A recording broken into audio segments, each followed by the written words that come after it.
Hey, welcome to the lecture for Psych 350 talking about research relevant to the trait approach. Now, it's not possible to summarize all the key findings relevant to the trait approach in one lecture, probably not even in one semester. The ideas that were first advanced by trait theorists have become such an integral part of psychological research and the way that we think and write about personality. It's hard to find a study that doesn't include some measurement of a trait. So a lot of the research out there is relevant to trait theory. But we will focus on just a few areas of interest related to trait theory. One of the first areas we'll talk about will be achievement motivation. And one of the reasons we'll talk about it is because it relates to things we've talked about before in terms of early theorists. And one of the needs identified by Murray was need for achievement. Right? Now we refer to it as achievement motivation, but originally it was referred to, using Murray's language, as a need for achievement. People who are high in need for achievement, high in achievement motivation, really want to accomplish things, and not just easy things, but difficult things. They like to overcome obstacles and exert their mastery over difficult situations, and to exceed expectations and really succeed, and not just hope to succeed and get lucky, but they want to work to succeed and have people see that as well. Two ways that we've typically measured achievement motivation. One, again, harkening back to Murray's work, is using the TAT, the thematic apperception test. People would tell stories about individuals pictured in kind of ambiguous pictures, and you would look for whether or not there were themes reflecting a need for achievement. Did the people in the story, were they striving to overcome something, and did they seem to want to do that, or were they trying to avoid work and just go play? That's one way of looking for individual differences in need for achievement. And the other would be to use just self-report measures, so asking people the degree to which they like taking on difficult tasks, the degree to which they find that pleasurable or rewarding. And both of those methods have been used to look at individual differences, and there's research showing a relationship between need for achievement and other personality variables and other behaviors using both types of measurement. But one of the interesting things is that sometimes, if both types of measurement are used in the same study, an individual will be high in need for achievement using one method, but not the other. And that's led to the proposed hypothesis that possibly they're measuring different aspects of need for achievement, an implicit and an explicit, with obviously the projective test, the TAT, tapping this implicit need for achievement, so how you are unconsciously, and then the self-report measuring the degree to which you're aware that you have a high need for achievement. So some people may be really high in need for achievement, but they don't recognize it in themselves. So it'll still influence their behavior, and it'll show up in the TAT, but they won't acknowledge that they themselves are high in need for achievement because they lack some self-awareness related to that trait. And that might explain the differences in findings. What do we know about people who are high in need for achievement or achievement motivation? Well, a couple things. They seem to be moderate risk takers. So you might think, oh well, if you really want to achieve, then you go for the gusto and you go for the big win and you take big risks. But really, if achieving is very important to you, that means that failing is also aversive to you. And if you're failure averse, you're also going to be somewhat risk averse. And if you're really afraid of failure, then you won't take any risk. But if you also want to succeed, well, that's going to pull you up to some risk. So that push-pull between wanting to achieve and not wanting to fail leads to risk-taking behavior that's in the middle. So they're moderate risk takers, but they work hard at achieving, so that they have high energy directed toward achieving. They tend to be accountable in terms of they want to get credit for their work, but they're also willing to take responsibility for failure. And generally, they tend to be successful. And most of the research looking at success has been success in a business setting, in an entrepreneurial setting. But interestingly, it seems to be up to a point a need for achievement is associated with success. Looking at low-level managers, mid-management, people higher need for achievement, more successful managers.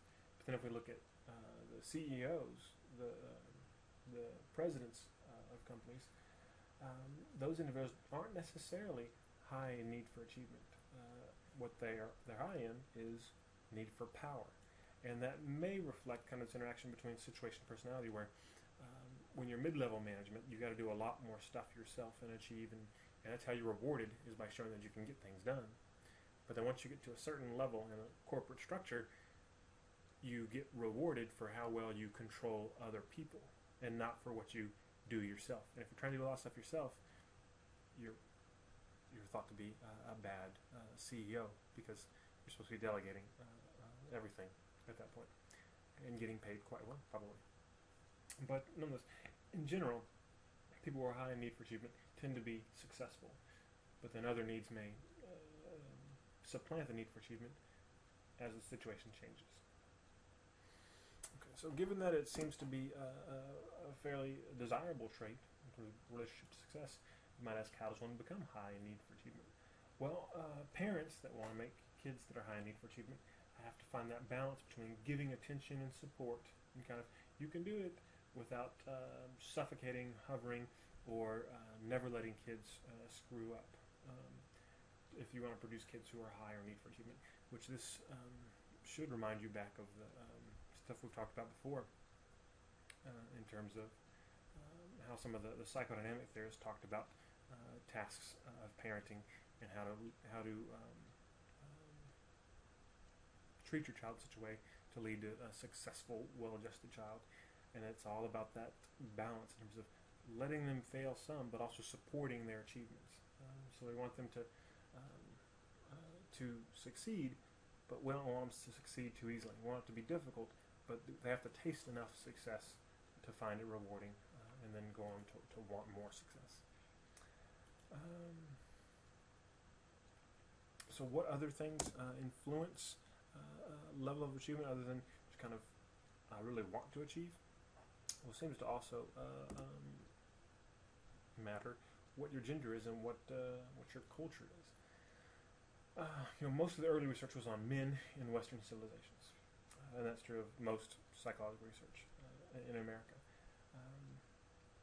So if we look at women as well, success in the business world is related to a need for achievement in women too. But there might be subtle differences in how men and women define achievement and define success. So you have to be careful interpreting research and not applying if there are kind of male standards and female standards. And when I talk about male and female standards, obviously standards don't have sex, but standards which men have been socialized to pursue might be different than the standards that women have been socialized to pursue. Not that we're biologically wired to pursue different things, but that we've been taught to want and value different things in our current cultural context, which may change and has changed over time.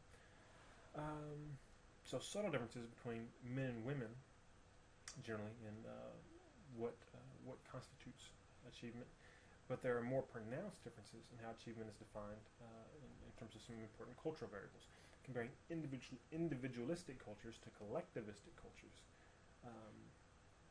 Most of what we know about need for achievement in our Western research is appropriate for individualistic cultures. But a lot of what we know in terms of high need for achievement, it predicts this and associated with this. It's true for individualistic cultures, but may not apply at all to members of collectivistic cultures, because they define achievement in a very different way. So it's not achievement and success isn't so much in a collectivistic culture, isn't so much about what I do, but about what we do, and that changes a lot of things. Okay, so gender and culture play a role in how much people are going to achieve, what they're trying to achieve, and in the relationship between measures of need for achievement and these other variables. It also seems to matter what explanations you make for your achievements and for your failures. And explanations are another word for that is attributions. And researchers have looked a lot at what attributions people make after success and failure, and how these thoughts, these explanations, influence how the person feels, and then what they'll do afterward with regard to, are they going to try to achieve some more, or are they going to give up and stop trying to achieve? And they've identified at least 3 different aspects of attributions that seem to matter. Stability of the attribution of the explanation. So, okay, I failed, and it's because of this thing that was a fluke. It won't happen again. Or I failed, and it's always going to be that way. That reason will never go away. And then, so stability, locus. So, and this is internal versus external. The failure was due to something in me versus it was due to something external. So I failed because I'm not bright enough, or I failed because the test was unfair. And then control. And this is all about whether or not it's controllable or uncontrollable, which is related to stability, but distinct in an important way in terms of it's something that not only can change, but I can exert change over whether or not it happens again or not. So if I failed, okay, I failed, and here's the reason, and I can make it happen differently. So not just I failed, and it's an unstable cause. I was unlucky this time. Maybe I'll be lucky next time. That's an unstable, uncontrollable cause. But it also could be an unstable, controllable cause. So I failed. It's not always going to be this way, and I can determine if it'll happen again. So I didn't study enough, but if I study more, I will succeed. That would be a controllable, internal, unstable attribution. And you can look at these attributions for both successes and failures, with more of the research looking at failures. But one thing we know that if you want to increase someone's motivation to achieve, because wanting to achieve more depends on the attributions you make for successes and failures. Generally, you try to get them to make unstable attributions for failures. Okay, so you failed, but it's not always going to be this way. And then for successes, you want to get them to make stable, internal, controllable attributions. So I succeeded. It's because of something in me. I have control over it, and I'm going to control it, so it's always going to be this way. And those people will continue to try to succeed and achieve. Okay, so the attributions you make about successes and failures matter in terms of achievement, and so do the types of goals you set. There are differences in terms of the goals people set with regards to achievement, in terms of mastery goals versus performance goals. So mastery goals is really wanting to do something well, and if it's learning to play the violin, want to learn everything about playing the violin, want to be able to play beautifully and become a master of my craft. Versus a performance goal, I want to play the violin and win first chair in this symphony. Regardless of how good there are different goals, right? Because regardless of how good I play, my performance goal might be met as long as the other people kind of suck, right? I can still win as long as they're not very good. For mastery, it doesn't matter how good anybody else is. It doesn't matter if I get first chair or not. I want to be the best that I can be. And also in terms of approach versus avoidance goals. Approach being kind of wanting to succeed, and avoidance being not wanting to fail. So whenever you're trying to achieve something, are you doing it because you want to win, or are you running really fast because you don't want to lose? And there's some differences in terms of the amount of achievement people experience depending on what type of goals they set. In terms of reaching a set goal, there are not really significant differences between mastery and performance goals. So if you're trying to get first chair and you're trying to be the best, either way, you're about equally likely to get first chair if you're good enough. But beyond that, people who have mastery goals are going to be better at playing the violin than somebody who has a performance goal, because the person who has a performance goal is going to do enough to get that set goal, to get that performance measure. The mastery person is going to do as much as possible to maximize their abilities, and they're not going to stop just because, okay, now I've done enough to win this prize. I want to do more because I want to achieve mastery. So in some ways, more achievement is associated with a mastery goal than a performance goal. And we also know that in general, achievement is better whenever you have an approach style goal than an avoidance goal. So when you're trying to win, you tend to do better, score higher, run faster than when you're trying not to lose. In general, some differences we'll talk about later, but in general, that seems to be the case. Okay. Some somewhat related to achievement motivation would be these ideas about type A personality, people who are driven to achieve. And what we know about what we now call type A personality was originally termed coronary prone behavior pattern. And it's termed that because it was medical professionals who noticed the pattern. And they noticed there's this pattern that people who had heart attacks seem to differ with regard to personality from people who didn't have heart attacks.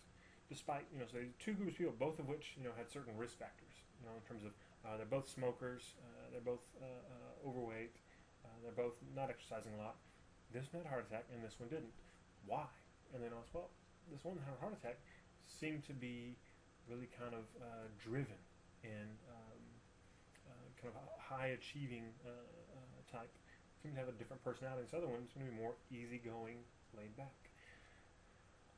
And eventually, this can be referred to as type A personality, which type A is a bit of a misnomer. Talk about type A and type B as two categories, which we know from our earlier discussion about traits is that it's not really about types, it's about dimensions. It's about the degree to which you show these behaviors or these behaviors.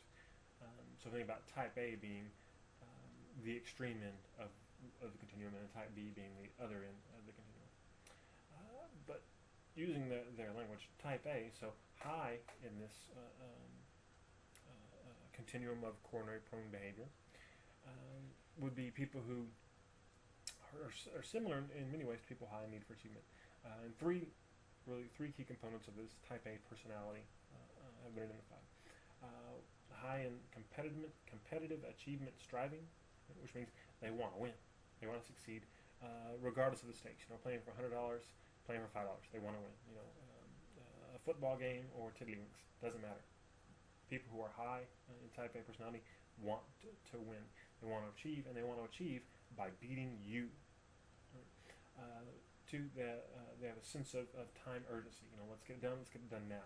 These people that if they're in the checkout line behind you, and you have any coupons, they're going to be huffing and puffing, right? Because time is important, and they need to get things done. Related to that would be the third component: anger in response to frustration. Right? So whenever their wants, needs, desires are frustrated, and since they have this sense of time urgency, it's not surprising that they'll frequently encounter frustration. They experience anger, and not necessarily vented via aggression, not necessarily going to hit you, but they will get upset, more upset than other people. Whereas people lower on the continuum, type B, are more easygoing, less competitive, harder to piss off in general. If anybody's seen that MTV show, Boiling Point, I don't know if it's even still anymore. Somewhat of a horrible show. But interesting from this perspective in terms of you could really see differences in people on this continuum. And for those who don't know, this show, they had kind of a prank show, and they would do really mean things to people to see how long it took them to blow their lid. And if the person lasted long enough before they got upset, they got like $100, some money. But the person obviously didn't know that they were being pissed off on purpose. But you could see these kind of clear individual differences where some people are like, wow, I can't believe they stayed calm that long.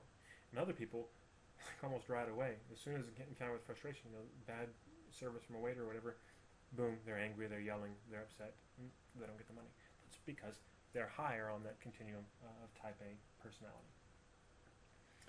Okay, so what do we know about these individuals other than what the trait is like? So the correlates of type A personality, people who are higher in this kind of type A tend to exhibit a stronger desire to be in control of situations and of other people. And that might be kind of the underlying reason behind why they feel a sense of urgency and get so frustrated, because they're only comfortable when they're in control. And you're only in control if you're winning and things are going quickly and you're not frustrated. You're getting what you want. We also know that they tend to achieve more on tests, academically, in sports. So in many arenas, people high in this kind of these type A personality people are high achievers. What areas, though, might they not achieve more, and what areas might they really not succeed? Can you think of any kind of professions, artistic endeavors, situations where being this way, having a sense of time urgency, being really competitive, um, and getting angry whenever experiencing frustration would be a problem and would get in the way of ultimate success? Imagine there's probably some situations you can think of. Okay, we also know that the early studies found that it was associated with heart disease. Right? That's where it all started. But as more studies came out, they found, well, we didn't find it associated with heart disease, not at all. And there became this puzzle. Well, why? Why did it predict it here but not here? And the answer was that type A personality isn't a unidimensional trait. We talked about those three components earlier. It turns out that only one of those components is related to heart disease, and that would be that hostility, that getting angry in response to frustration. People who, whenever they're frustrated, some people get angry. Some people takes more frustration to get them angry. Like, the dry cleaners can't find my clothes. And I'm supposed to be in an appointment in 10 minutes. Well, I guess I'll be late. Okay, let me know when you find that. That person will be low in hostility. Right? And they might still be higher in these other pieces of type A personality. They still might really like competing. So those components of type A personality tend to be related, but they're not the same thing. You can be high in one component and low in the other. And it's this hostility component that most reliably predicts heart disease. The good news is, the upside is that it is responsive to treatment. This personality trait is amenable to change. People can be taught new ways of dealing with frustration that doesn't lead to such high levels of emotional upset. And this change in the experience of emotional upset is then correlated with decreased risk of heart disease. So you can still be competitive and high achieving, but if you learn not to get so angry, you're going to live longer. Social anxiety will be the next one we'll talk about. So social anxiety as a personality trait, most people experience some level of increased physiological arousal when in social situations as compared to when alone. Right, your heart rate goes up a bit, mouth may get a little dry. You have this kind of cholinergic phenomenon. People differ in the degree of arousal, but they also differ, importantly, in how that arousal is interpreted. As a signal of distress about possible danger, discomfort, like, oh, my heart's beating faster, but we might have to do this unpleasant interaction thing, or as a signal of excitement and good things to come. Oh, my heart's really beating. I'm really excited to talk to these new people and find out new things. And people who are high in social anxiety tend to experience social interactions more negatively. So they have usually higher physiological arousal and more negative interpretations of it, a more negative subjective experience of social interactions. They get anxious, dry mouth, sweaty palms, increased heart rate, a general feeling of anxiety, which is worry, cognitive component. You feel bad when interacting with other people if you have higher social anxiety. If you have lower social anxiety, you don't feel those bad things. You may even feel more positive emotions when interacting socially. It's important here to differentiate this from introversion. Not the same thing, not synonymous. Some people who are high in social anxiety may be introverts, but some people who are introverts may be high in social anxiety, but not necessarily. Introverts gain pleasure and satisfaction from spending time alone, in their own minds and their own thoughts, and they find it energizing to be alone and think about things, working out a problem for themselves rather than working it out in a group. So a lot of shy people don't necessarily like that or want that. They want to be around people, but doing so causes them anxiety. And it seems that the anxiety is really about at that beginning, the initiation of social interactions.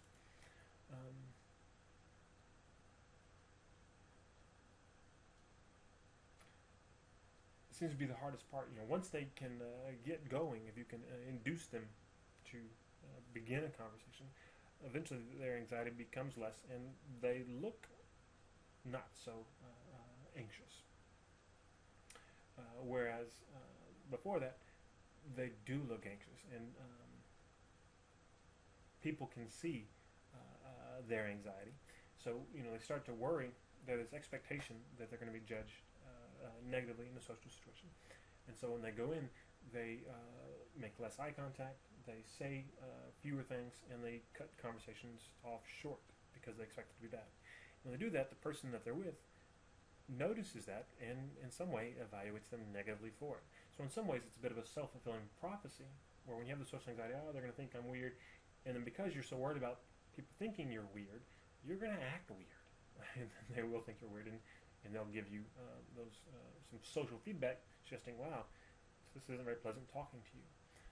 That being said, even when they don't get feedback that the person finds it unpleasant, they'll see it when it's not there. They tend to look for and see negative evaluation, even when there isn't a high level of negative evaluation.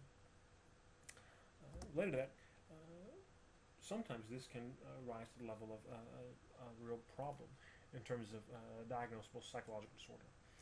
We talk about being social phobia. Social phobia isn't the same thing as social anxiety. It's not the same thing as shyness, but it's definitely related. What social phobia is, it's a fear of negative evaluation in a social or performance setting. So for some individuals, it's restricted to certain performance situations. Speaking in front of people, juggling in front of people, writing on a chalkboard in front of people. But so it's just in that situation, they think people are going to laugh at them. They get really anxious anytime they have to do it and have a really kind of anxiety, phobic response to thinking about that situation. But they might be fine at parties and other areas. But some people have what we call social phobia, generalized type, in which they have this fear of negative evaluation for most situations and settings, in which case they really look like pathologically shy individuals. So they're always worried about being negatively evaluated anytime they're interacting with anybody or doing anything in front of anybody. And if you're shy, it doesn't mean you have social phobia. To have social phobia, you have to have that kind of fear of negative evaluation, but you also have to have clinically significant impairment or distress. So it has to get in the way of what you're doing.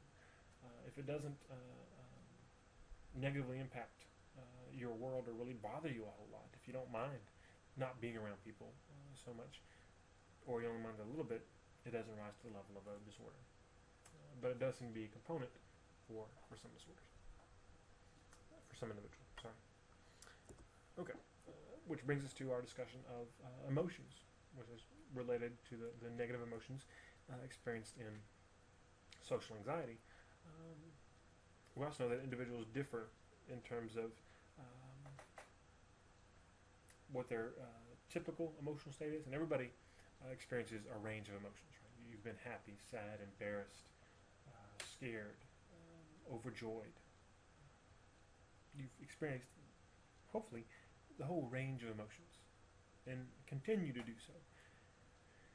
But we as individuals seem to have kind of a predominant mood and emotional set, at least in terms of it's hard. We can't say, "Oh, wow, you're always embarrassed." It's not that. It's not that simple. But if we started to lump emotions together, using something fancy like factor analysis, we might find a two-factor solution where we generally find positive emotions and negative emotions. And your book doesn't mention it, but other factor analyses find more than two factors. But for here, we'll just talk about this kind of one two-factor solution. So, and people seem to differ with regard to their experience of positive emotions and negative emotions. And we talk about what your predominant emotional experience is as your affectivity. And right now, it's not clear if we're talking about two traits or one here. It's clear that you can feel positive and negative emotions at the same time. Right? You can feel happy and sad at the same time. Emotional experiences are incredibly complex, more so in some people than in others, which may be another trait. But it's not clear if your typical way of feeling is kind of a bipolar single trait, where it ranges from more positive feelings down to sad feelings, where if you're are higher on positive, you're lower on sadness, or if it's better described by two somewhat independent traits. If this is true, then individuals at the same level of positive emotion, so how often do you experience these positive emotions? There's two people at the same level for that. If it really is two traits, two dimensions, then they might be at different places in terms of how much negative emotion they experience. If they're at the same place on negative emotion as they are on positive emotion, and that's true of everybody, then it's probably one one dimension with these kind of poles, positive emotions in one and negative emotion at the other. So this question is still being debated and researched. What do we know about your affectivity? What's it correlated, associated with? Well, high experience of positive emotions is associated with high levels of sociability. Being with people, and low social anxiety. And this is one of the reasons why behavioral therapists might prescribe that fake it till you make it for depression, with the idea being that when you're depressed and you have lots of negative emotions, you don't feel like being around people. But a behavioral therapist who really believes about the power of behavior will say, go do the behavior. Go be around people. And if you're around people enough, you will start to feel better, that the emotions will follow the behavior. But it definitely seems to work both ways, that sometimes the emotion follows the behavior, but also the behavior can follow the emotion. Because we can manipulate your emotions by showing you happy movies or sad movies, and that will influence your preference for social activities. So it definitely runs, the causal area definitely runs both ways. High positive emotions associated with sociability. High negative emotions are associated with increased health complaints and health problems, different things. And this might be because of kind of that mind-body dualism in terms of negative emotional experiences are physiological experiences. There's certain neurotransmitters and hormones that are more active when you're feeling sad, depressed, anxious than when you're feeling happy, excited, joyous. And so different things are happening in your body when there are different emotional experiences, and that might be related to health, and or most likely might also be related because emotions affect health-related behaviors, exercise, smoking, drinking. If you have more negative emotions, you might exercise less. What's the point? I don't feel like exercising, I feel like crap.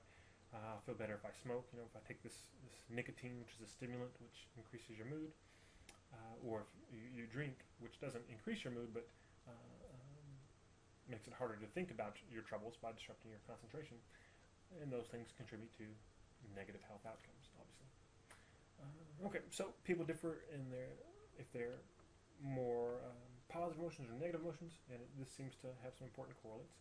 People also differ with regards to the intensity of their emotional experiences. Some people who get really happy, they don't, when they get sad, they don't typically get just a little sad. They get really sad.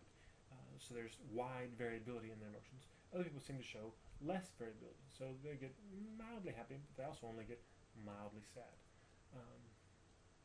And this has some relevance to a lot of psychological disorders.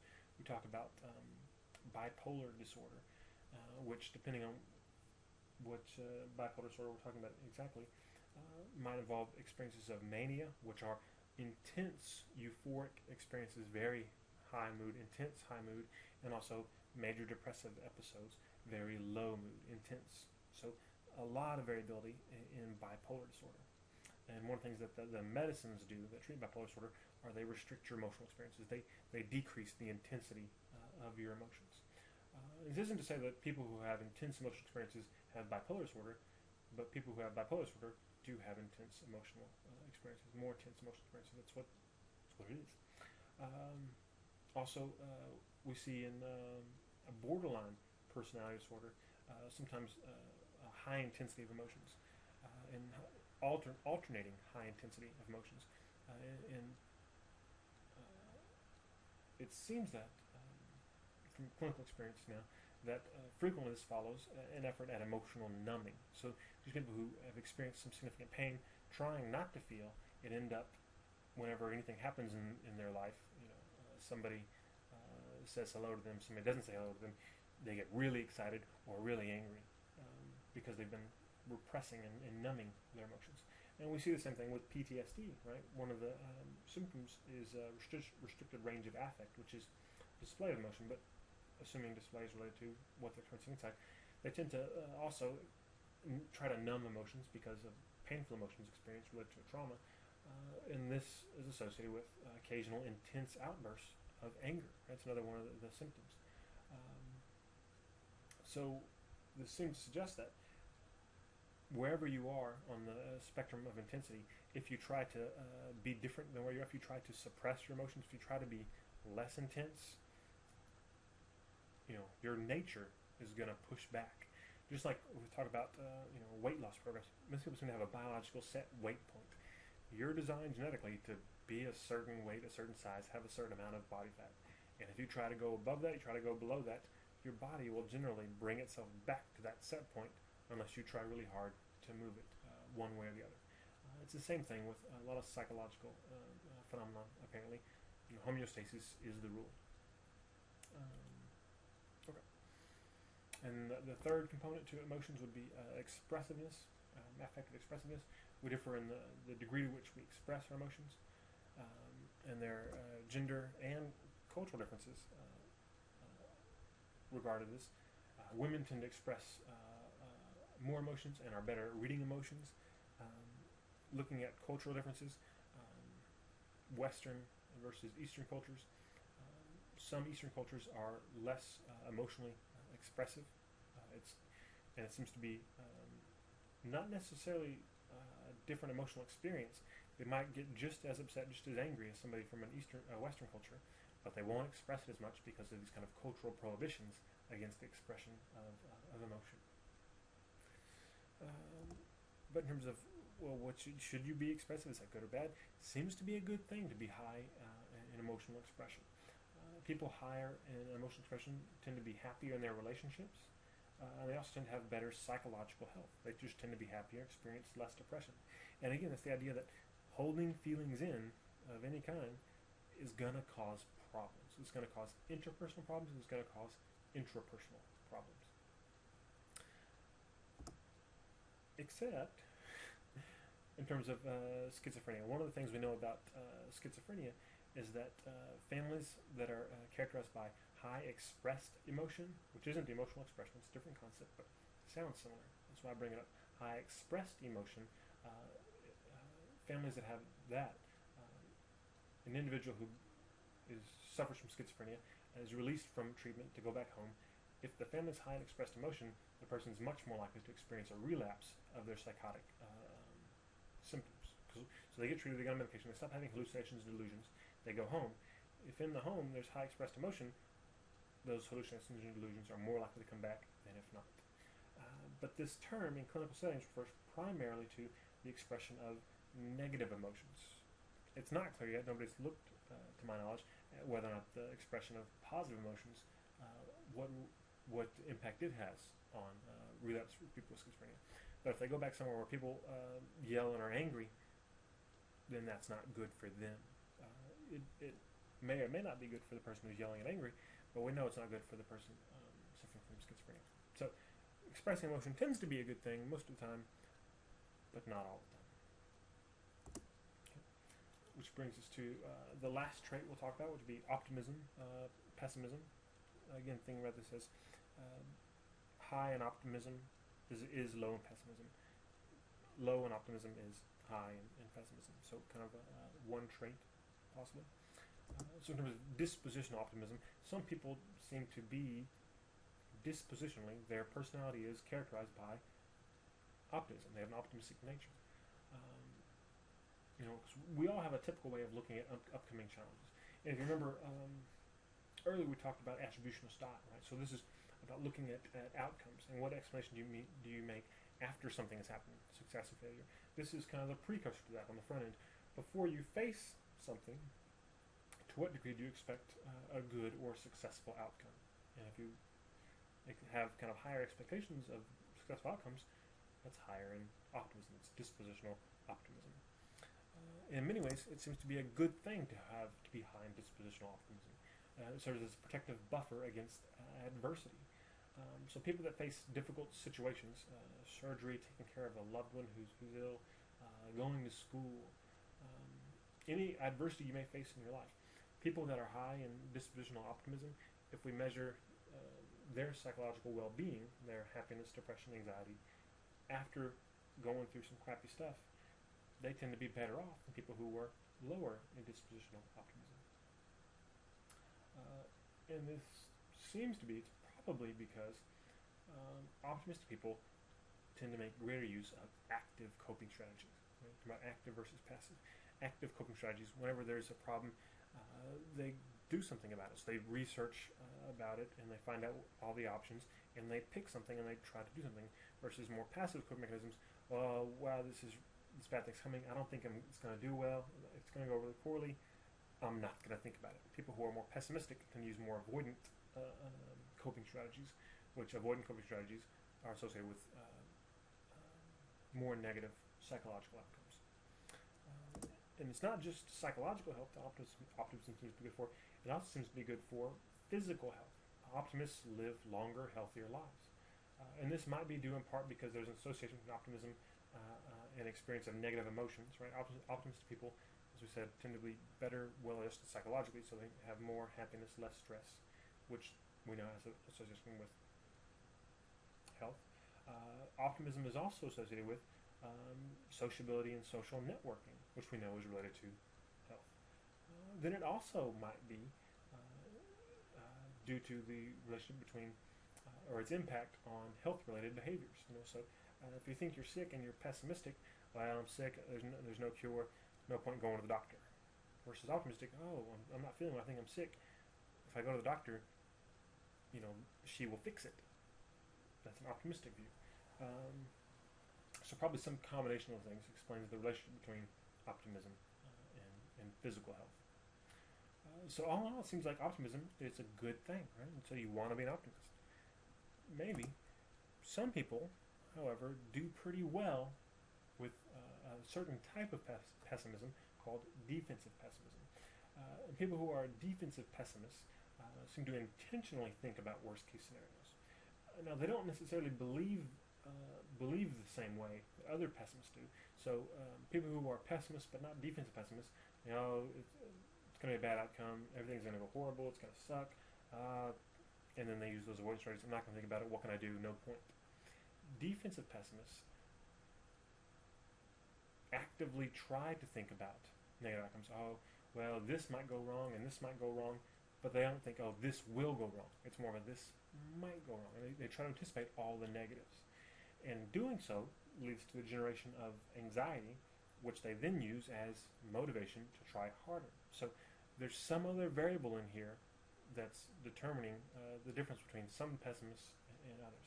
And these defensive pessimists, it works for them. They do better, they achieve more when allowed to think about what could go wrong and when you don't let them think about what could go wrong. If you don't let them be pessimistic, they don't do as well in things. Interesting though, if we think, oh well, then we should make people think about all that could go wrong and everybody will do better. Not for people who are dispositional optimists. Doesn't help them all that much.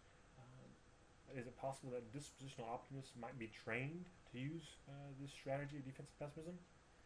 Maybe. Most of the studies, they study them one time. They don't say, okay, well, let's try it now and then try again and see if you can improve on this and improve your overall achievement. I don't know. It might be an interesting study for you to conduct. Okay, so let me kind of wrap things up. Again, a reminder, this is just kind of the drop in the bucket, a drop in the bucket regarding research relevant to trait theories. But one thing I hope you've noticed when we're talking about all these different traits is that the relationship between one trait and one behavior or one outcome is rarely simple. And in addition to situational variables and other traits that might influence that behavior outcome, the trait you're looking at, be it optimism, type A personality, social anxiety, whatever, usually has some subcomponents that an individual might be different at different levels on. Like with type A personality, we talked about how it's not just being type A; it's the hostility that's associated with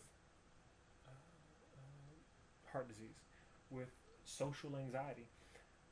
In terms of if you're high or low on social anxiety, Well, there might be other subcomponents there. Well, you have more social anxiety with just the first part of the interaction versus the whole time. Or your social anxiety is because you're thinking that you're going to do or say something embarrassing, or it's because you're afraid you won't know what to say and there'll be an uncomfortable silence. So there might be different aspects to these traits. So, like most things in psychology, it's usually more complicated than you first think. You think, well, geez, if there's all these subcomponents, why don't we look at them rather than the large traits? Because then we wouldn't know anything about people. We have to say, okay, well, here's these 1,000 traits that we need to measure somebody on to build a particular behavior. And it no longer becomes useful information. Even though we may lose some predictive validity when combining several behaviors and aspects of personality into one single trait, we gain some efficiency. So we may not predict as well by just measuring how optimistic or pessimistic you are than measuring other aspects of optimism. But it's going to be a heck of a lot easier, cheaper, faster to just use this one variable rather than all the different components of that variable. Okay, so that's it for now. Take care.